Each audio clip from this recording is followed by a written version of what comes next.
ने जेल तक जाना पड़ा, झूठे मुकदमों को फेस कर रहे हैं, कोई बात नहीं, परमात्मा हमारे साथ है।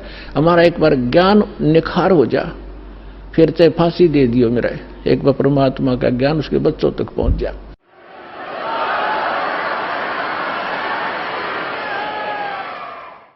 तो पुण्यात्माओं, परमार्थ के लिए संत आते हैं, और जो परमार्थ नहीं कर सकता वो खाक संत है। और संत किसे कहते हैं? सतगुरु उसे कहते हैं। सतगुरु के लक्षण कहूं, मधुरे बैन विनोद, 4 वेद 60 शास्त्र वो कहे 18 बोध।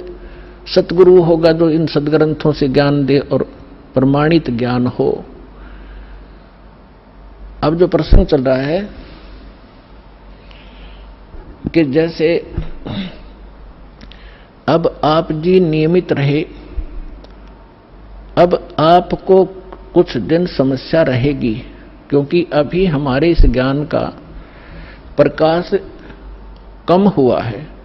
घर घर के अंदर विरोध है, गांव गांव में विरोध है, समाज के अंदर विरोध है, क्योंकि इस जगत और भगत के क्रियाओं में और विचारों में सदा से भिन्नता रही है। और इसीलिए कहा है कि जगत और भगत का आपस में विरोध रहा ही है, और ये रहेगा भी। जब तक जगत को आप जैसा ज्ञान नहीं होगा तो वो विरोध करेंगे ही करेंगे, स्वाभाविक है, उनको अच्छा सा नहीं लगता। जैसे यहाँ पहली बार कोई व्यक्ति आता है और दूसरा आके प्रणाम करता है, वो खड़ा खड़ा देखता रहता है, ये क्या कर रहे हैं यहाँ पर, उसको अच्छा सा नहीं लगता, क्योंकि वो तो अहंकार में कोई छोटी मोटी पोस्ट हो तो उसने तो भारी बात हो जाती है, कैसे लंबा लेटूं। ये होता उनमें जो भक्तिहीन होते पिछले जन्म के, और पिछले जन्म के भक्ति युक्त प्राणी होते हैं, चाहे कितना बड़ा अधिकारी हो तुरंत समर्पित हो जाता है। वो पिछले संस्कार उसको अपने आप झुका देते हैं। उदाहरण के लिए जैसे सरसों आपने देखा होगा, सरसों जब तक उसकी फलियों में दाने नहीं होते, यानी उसकी कीमती नहीं होती, तब तक वो ऐसे खड़ी रहती है।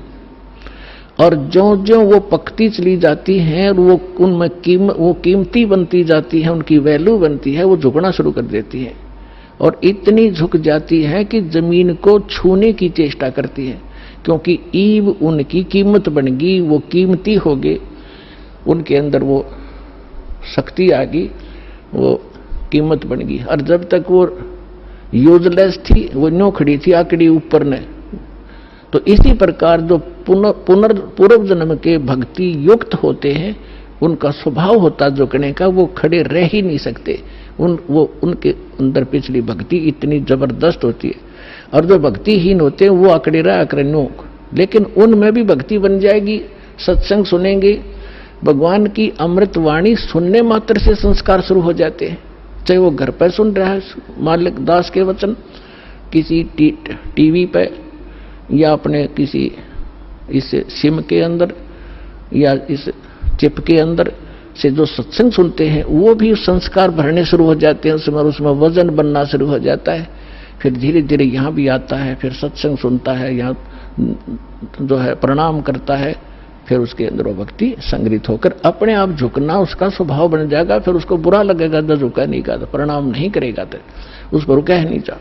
तो जो प्रसंग चल रहा है कि अब ये बिचली पीठी चल रही है, और इसमें क्योंकि सत्संग एक सामूहिक तौर से सब विचार व्यक्त किए जाते हैं, ये एक सामूहिक लेक्चर है जिसमें प्रथम कक्षा के बच्चे भी होते हैं जो पहली बार आए हैं, कुछ ऐसे भी होते हैं जो वैसे ही सत्संग श्रवण करने के लिए भी आए हैं, कुछ ने आज ही उपदेश लिया है, कुछ 2 वर्ष के हो गए, कोई 4 बार आए हैं, कोई पुराने भक्त हैं। तो सभी के अनुकूल इस सत्संग के माध्यम से संदेश दिया जाता है, और उनको जिसको जहां कोई त्रुटि होती है, ये वचन वही काम करते हैं।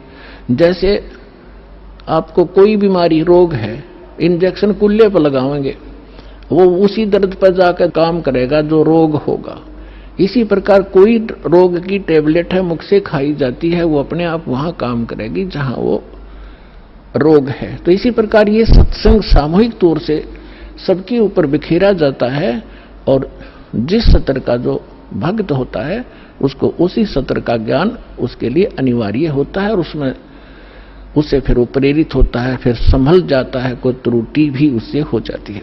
तो इसलिए इस सामूहिक तौर से सभी फाउल पॉइंट भी बताए जाते हैं कि यहाँ आप मार खाते रहे हो और ये समस्या आ जाती है। तो दास जो कह रहा था कि अभी आपको कुछ परेशानियां आएंगी और आ भी रही हैं और फिर भी आप संघर्ष कर रहे हो समाज के साथ, क्योंकि आपको ज्ञान सही प्राप्त हो गया और आपको सुख भी मिल रहा है और समाज अभी इस ज्ञान से अपरिचित है। तो अभी कुछ दिन और थोड़ी सी समस्या आपको रहेगी, फिर जब पूरे विश्व में ये ज्ञान फैल जाएगा, सब आपके साथी हो जाएंगे। आप जो भी वचन कहोगे, जैसे हमने रामायण और महाभारत सुनते सुनते कान पक गए, हजारों वर्षों से सब ने सुन ली, सब ने मान ली, सारी सही, बिल्कुल राम कृष्ण समर्थ भगवान। अब कोई भी कितना खड़ा होकर कोई कहा करता कृष्ण जी ने न्यू कर दिया, सारे नाड़े लाया करते, हाँ जी बस ये समर्थ शक्ति है, सर्वशक्तिमान है, हाँ जी। अब कहते हैं झूठ को 100 बार सुन ले वह सच लगने लग जाती है, और हमने सुन रखी थी लाखों बार, तो वो एक रस हो गया था, कोई ऑब्जेक्शन नहीं रहा। अब ये सच्चाई भी ऐसे ही दास बार बार रह कर सुनाओगा, तो ये सच्चाई भी आपको एक दिन सबने स्वीकार करनी पड़ेगी और सभी ऐसे ही गर्दन हिलाया करेंगे, बिल्कुल सही, यही है ज्ञान और ज्ञान ही नहीं, और यही कबीर है भगवान और भगवान ही नहीं, इस ज्ञान से ही होगा। तो इस प्रकार अभी आपको प्रॉब्लम रहेगी और संघर्ष करो। ये तो आजादी की सी लड़ाई समझ लेना, लेकिन हमारी लड़ाई हथियारों की नहीं, ज्ञान के शस्त्र से हमने लड़ना है। कबीर साहब का ज्ञान ऐसा है, कहते हैं और ज्ञान सब ज्ञानड़ी, कबीर ज्ञान सो ज्ञान, और जैसे घोड़ा तोब का करता चले मैदान तो कर दिया शंकराचार्य, हमने निमंत्रण उनको दे लिया, कहा जाओ जी चर्चा करो, कुछ हमारी त्रुटि हमें बताओ, आपकी हम बतावाएंगे, उसको एक समाज को एक दिशा दे दें।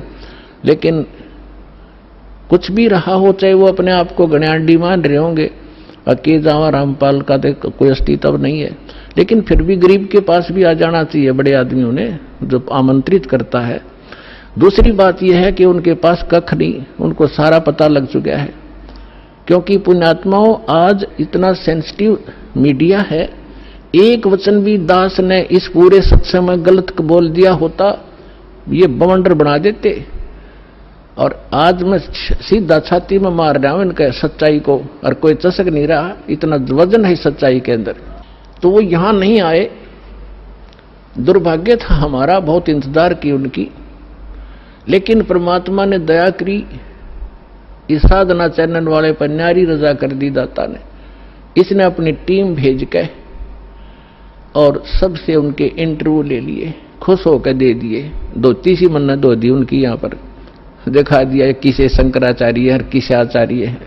तो पुण्यात्माओं, कहने का भाव यह है कि जब तक ये पूरे विश्व में एक रस नहीं होगा, तब तक थोड़ा सा विरोध बना रहेगा, और उसमें आपने घना सावधान रहना पड़ेगा कि आपका नाम खंडित ना हो। वैल्यू है, कहते हैं परमात्मा कहते हैं, जैसे माता गर्भ को रखे यतन बनाए, और ठेस लगे तो छन हो तेरी, ऐसे भक्ति जाए। अब भक्ति का मिलना यह बड़ी कठिन, और मिलने के बाद फिर वो उसको सुरक्षित रखना, वो एक बहुत बड़ी बात है। जब तक परिपक्व नहीं हुई तो फिर फायदा क्या उसका। तो इतना सावधानी आपने बरतनी पड़ेगी, जैसे कोई माता बच्चे को गर्भ में आते ही वो कितनी सतर्क हो जाती है, खान पीन में संयम बरतती है, पैर ऊंचा नीचा ना टिक जा कि बच्चे का झटका लग जा, रात को करवट ले भी गलती से ले लेती है तो तुरंत सतर्क होती है, और कहीं मेरे बच्चे का दाब ना लगी हो और खराब ना हो जाए मेरा गर्भ, वो कितनी चिंतित रहती है। तो आप जी ने इस भक्ति का जो लाल है, इतनी सावधानी से परिपक्व करना पड़ेगा, तब आपको सफलता होगी। इसमें फाउल पॉइंट है, आन उपासना नहीं करनी, संसारिक व्यवहार के जो भी कार्य हैं, जो भक्ति परमात्मा की मर्यादा को भंग करते हैं, वो नहीं करने। और फिर आप सफल हो जाओगे। तो अभी थोड़ी सी कठिनाई आपको चल रही है, घर घर में विरोध चल रहा है। पति ने नाम ले लिया, पत्नी नहीं मानती, मैं तो सारी पूजा करूंगी, तो कैसे ऐसा क्या कर रहा है। पत्नी ने ले लिया तो पति दुखी करता है। तो धीरे धीरे ज्ञान से क्या होगा, ये ज्ञान ऐसा है कि आप घर पे चलाओगे और बच्चों पर भी असर करेगा। ना सुनेंगे तो भी कक्ष में सोए हुए व्यक्तियों पर भी ये वाणी असर करेगी, जैसे गारुड़ का मंत्र अचेत हुए उस सर्प के डसे हुए व्यक्ति पर, जो सुन भी नहीं रहा, समझ भी नहीं रहा, और उसके ऊपर भी वो मंत्र बोल बोल कर उसके विष को उतार कर सचेत कर देता है। और ये तो परमात्मा की वाणी सब सिद्ध है। ये तो अपने पशु पक्षियों के ऊपर भी ये वाणी जा रही है, उनके भी पाप डाउन हो रहे हैं। ठीक है, उनके पाप गणे हैं, इसलिए पशु योनि मिली, तो वो पाप घटते रहेंगे। जैसे कपड़ा किसी का ज्यादा मैला है, हो गया है, मैल हो गया है, तो वो कई बार साबुन लगाने से स्वच्छ होगा, उज्जवल हो जाएगा। और जिसका थोड़ा मैला है, 1-2 बार साबुन लगाने से उज्जवल हो जाता है। तो ये साबुन है, परमात्मा का जो ज्ञान है, सत्संग है, वचन है, ये साबुन और जल दोनों का काम करता है। तो धीरे धीरे ये सत्संग जिस घर में चल रहा है, पड़ोसियों तक भी असर होगा आपका, और आपके घर के पशु पक्षियों पर भी इसका प्रभाव पड़ेगा। आपके घर कोई पशु पक्षी भी रह रहे हैं, उसके ऊपर भी धीरे धीरे उसके अंदर ये वाणी का जो ज्ञान यज्ञ का पुण्य उसमें संग्रहित होगा। और कुछ ऐसे पाप हैं जो ज्ञान यज्ञ से ही खत्म होते और उसका विकल्प ही नहीं है। जैसे कपड़े को पहले थोड़ा मैला है तो जल से धो दिया, साफ हो गया। ज्यादा मैला है तो और भी मैल रहा तो साबुन लगाना पड़ा, और फिर भी कोई दाग दबा रह जाता है तो ड्राई क्लीन से साफ हो जाता है। तो इसी प्रकार ये सभी क्रियाएं हमें अपने अंतःकरण, अपने जीव के ऊपर, आत्मा के ऊपर जो मैल जमा हो गए, उन सभी पापों का नाश करने के लिए ये सारे ही साधन अपनाने पड़ेंगे। मंत्र के जाप भी करने पड़ेंगे, 5 यज्ञ भी आपने करनी पड़ेंगी, और तब जाकर के आपकी भक्ति सफल होगी। तो इसमें फाउल पॉइंट दास आपको बता रहा है कि ये भ्रमित ना होना। ऐसे कोई व्यक्ति आपके साथ डिस्कस भी करे तो उसको समझाना कि देखो, पहले तो जब हम डॉक्टर के पास जाते हैं तो डॉक्टर की औषधि में हम स्वयं ही विवेचन करते हैं, तो फिर उस डॉक्टर के पास जाने की आवश्यकता ही नहीं कि इसने दवाई ठीक नहीं दी तो कोई और देखो, वहां से लो। तो इसी प्रकार सबसे पहले तो ये देखो, ये ज्ञान आज तक ना किसी ने सुना और ना सुनाया, किसी के पास था ही नहीं। और जिन महापुरुषों के पास था उनको प्रतिबंध कर दिया था, मालिक ने प्रतिज्ञा करा दी थी कि अभी इसको डिस्क्लोज ना करना। तो महापुरुष थे, वो अपनी अमृतवाणी में बोल के सारा कुछ लिख गए, एफिडेविट बना गए, कबीर इज गॉड, ये वो फाइनल कर गए थे वो महापुरुष, जिनके दास बार बार उनके शुभ नाम आपको सुनाता है। और फिर हमारे सदग्रंथ उसी का प्रमाणित करते हैं कि कबीर इज गॉड। तो फिर ये क्लियर हो गया कि आज तक कोई हमें यही निर्णय नहीं करके बताया कि भगवान कौन है और कैसा है। अब जैसे रामकृष्ण को और विष्णु जी को, शंकर जी को भगवान मानने वाले, उनसे अगर हम पूछा करते थे कभी, वो कहता मैं समाधि लगाता हूं, भगवान देखा आपने? भगवान दिखता थोड़ा ही है, वो तो निराकार है। अरे ये विष्णु ब्रह्मा जी की मूर्ति रख रखी, ये क्या फिर? तो हमारा निराधार ज्ञान था, बेसलेस था, हम डामाडोल थे, स्थिर नहीं थे। और इसी प्रकार ये राधा स्वामी किसी ने पूछ लो या किसी महर्षि ने पूछ लो, अभी तक जिनके विचार रहे हैं, परमात्मा तो निराकार है, साकार आता जब रामकृष्ण रूप बन जाता फिर निराकार हो जाता है। तो खाक ज्ञान था इनको। वेद बताते हैं कि वो परमात्मा सशरीर है, मनुष्य दृश्य है, ऊपर सिंहासन पर विराजमान है और उसके सिर पर मुकुट है। ये तो वेद बताते हैं, राजा की तरह बैठा। और यही वो संत बताते जिनको भगवान ने जिन आंखों देखा वहां पर। तो फिर इसमें कोई डाउट नहीं रहा कि हु इज गॉड और कैसा है वो भगवान। तो ये सारे कंसेप्ट क्लियर इस दास न करे, आज तक किसी ने नहीं किए। तो इसी प्रकार इस साधना पर भी विश्वास करना, किसी से डगमग ना होना, क्योंकि काल ने अपने एजेंट छोड़ रखे हैं, वो अपने कर्म बिगाड़े हैं, तो वो भी भगवान के बच्चे पर भ्रमित है, उस काल से प्रेरित है। उनका दुर्भाग्य है कि वो अशुभ काम पर लगे हैं। तो दास की उन सभी संतों से भी प्रार्थना है कि वो भी भगवान के बच्चे हैं। और परमात्मा के बच्चों को मिसगाइड करके वो भगवान के दोषी हो रहे हैं। सबसे बड़ा अपराधी इस पृथ्वी पर यदि कोई प्राणी है जो गलत ज्ञान प्रचार करता है, वो भगवान का सबसे बड़ा अपराधी है। और आज देख लो, आज तक इस दास के अतिरिक्त या पहले महापुरुष रहे, उन्होंने जो ज्ञान दिया वो अपने सत्र का दे ही गए, उन्होंने आगे नहीं ये मंत्र वगैरह डिक्लेयर किए, वो बात अलग है। लेकिन वर्तमान में इस दास के अतिरिक्त सभी मिसगाइड किए बैठे ये संत, मंडलेश्वर, आचार्य और शंकराचार्य। तो ये अपराधी उस परमात्मा के, इनको चाहिए अपना भी कल्याण करावें और सच्चाई से अपने अनुयायियों को भी परिचित होने दें, इनका भी कल्याण हो जाएगा। समय आ गया, ये तो होगा ही होगा। ये कह देंगे तो इनका जो है बड़ी शाबाशी होगी, इनकी इज्जत रह जाएगी।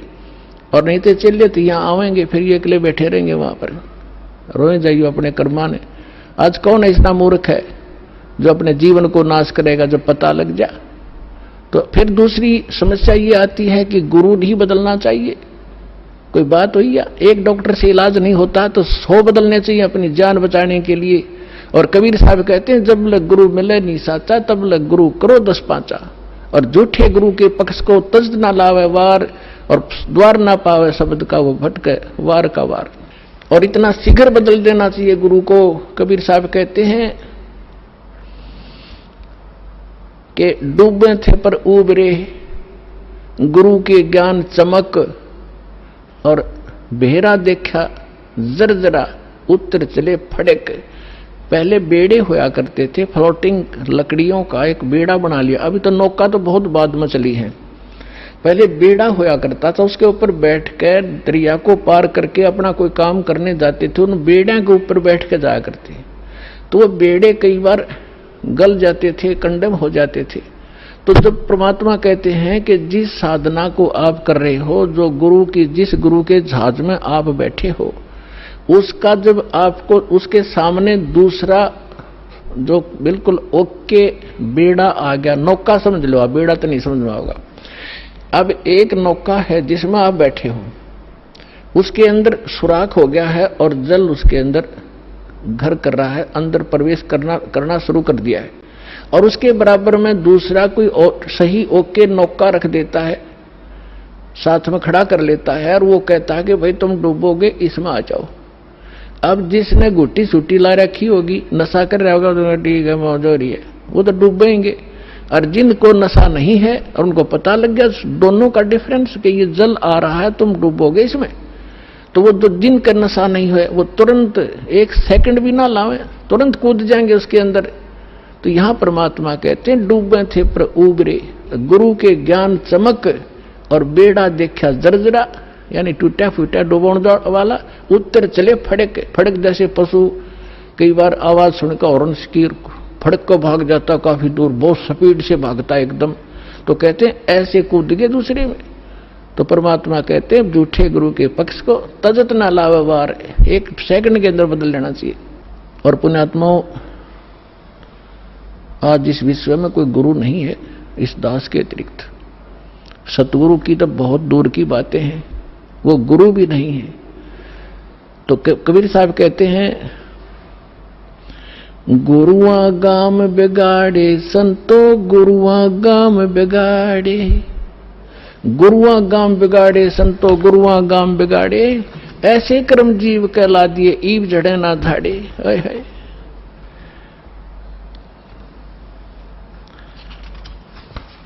अब परमात्मा रह रहकर अपने उस ज्ञान के माध्यम से हमें बताना चाहते हैं कि गुरुआ गाम बिगाड़े संतो, इन गुरुआ गाम बिगाड़े, इन नकली गुरुओं ने जगह जगह गुरु बने बैठे, और ऐसे कर्म जीव कहला दिए, बहुर झड़े ना झाड़े। अब कोई जो भी पूजा उन्हें चिपका दी, उनका ये कर लो, श्राद्ध निकाल लो, फलाना कर लो। अब वो उनको छोड़ना नहीं चाहते, जबकि सारे शास्त्र विरुद्ध साधनाएं हैं।